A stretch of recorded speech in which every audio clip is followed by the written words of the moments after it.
এই নরেন, আমাকে ভালো দেখে খাসির মাংস দে তো। আজ আমাদের 50তম অ্যানিভার্সারি রে। একটা সুন্দর ফুলের বোকে দাও তো। 50 বছর পরেও ওকে খুশি করতে খুব ইচ্ছা করে। শুভ বিবাহ বার্ষিকী সাবিত্রী। ধন্যবাদ রাজাবাবু। আজ আমাদের স্পেশাল দিন বলে কথা। সাবিত্রী, আজ তোমার হাতের স্পেশাল মটন বিরিয়ানি বানাবে? তুমি বলেছো আর আমি বানাবো না, সেটা হয় কখনো? মাংসটা ভালো করে ম্যারিনেট করে নিয়ে 30 মিনিট মতো চাপা দিয়ে রেখে দেব। এতে মাংস হবে নরম আর স্বাদও হবে ভালো। এই আলুগুলোই তো বিরিয়ানির হিরো। দাদু তো আগে আলুই খুঁজবে, মাংস পরে।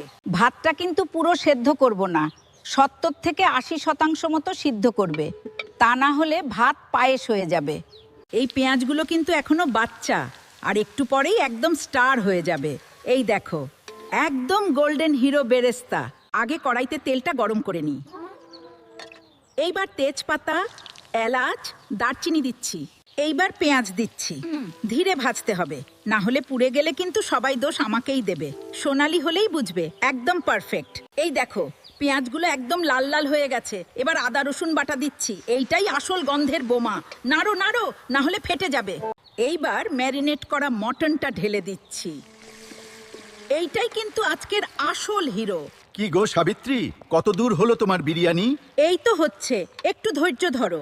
প্রথমে হাঁড়িতে একটু ঘি মাখিয়ে নিচ্ছি। এতে কিন্তু স্বাদ আর গন্ধ দুইটাই বাড়বে। ঘি না দিলে কিন্তু বিরিয়ানি কষ্ট পায়। সব লেয়ার দেওয়া হয়ে গেছে, দেখো। কেমন সুন্দর লাগছে। এবার শুধু দমে বসালেই ম্যাজিক। খেয়ে বলো তো কেমন হয়েছে? সেই স্বাদ যার জন্ম জন্মান্তরেও ভুলিবার না।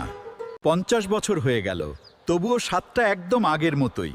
ভালোবাসা থাকলে স্বাদ কখনো বদলায় না। শুভ বিবাহ বার্ষিকী।